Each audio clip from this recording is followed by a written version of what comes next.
à l'état d'éveil. Ça c'est le réveil. La deuxième définition, c'est la reprise de l'activité. Reprise de l'activité. Donc nous allons prendre cette deuxième définition. Et c'est cette définition qui va nous permettre d'entrer en prière à propos. J'aimerais que l'église dise ensemble avec moi. Reprise de l'activité. Même si tu ne parles pas bien français,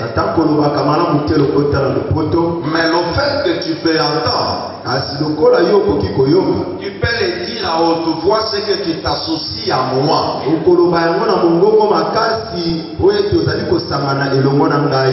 disons reprise de l'activité.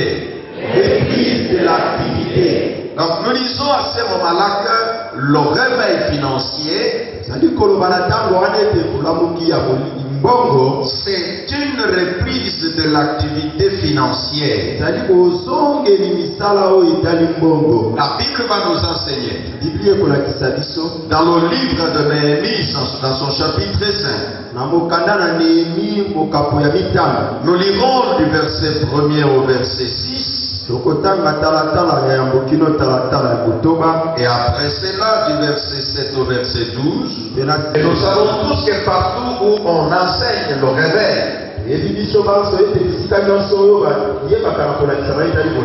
on a toujours fait référence au livre de Néhémie. De cet homme, c'est quelqu'un à un tas de destruction. Quand tout était par terre, quand tout était vraiment désespoir, lui s'est élevé pour réveiller la conscience de ses frères. Et en cette réveil de conscience, et c'est ce que l'on appelle aussi le réveil de l'esprit. Nous sommes dans le livre de Néhémie chapitre 5, nous commençons au verset 1er.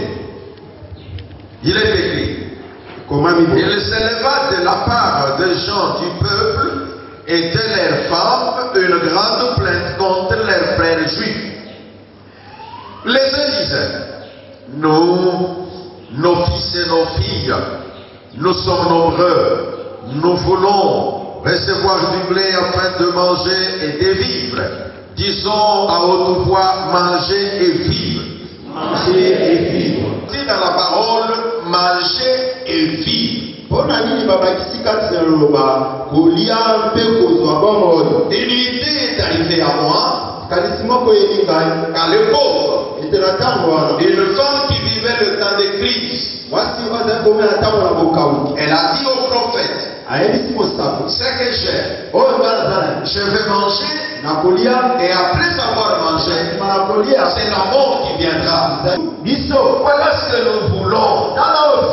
Nous sommes nombreux, mais la volonté est que nous ne puissions pas manger pour mourir, mais que nous puissions manger et que nous puissions vivre. J'aimerais que ce matin, pendant que nous parlons du réveil économique, pendant que nous parlons du réveil financier, que chaque chrétien puisse avoir à l'esprit que quand il y a réveil financier, l'on a la nourriture à l'abondance. Quand il y a la visitation de Dieu dans une famille, même si la famille est une famille nombreuse, il y a une vérité est là, que ces gens qui avaient pris conscience que Dieu, quand il nous visite, il y a à manger pour tout le monde. Donc le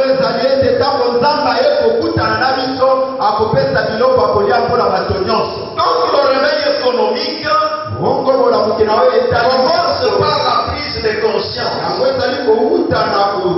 que l'on veut réellement.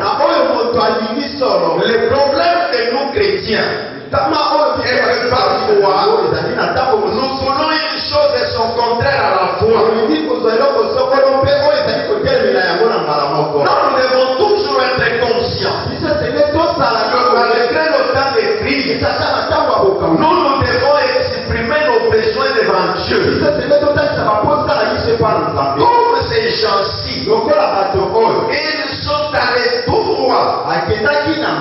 pour dire nous sommes nombreux. Voilà ce que nous voulons.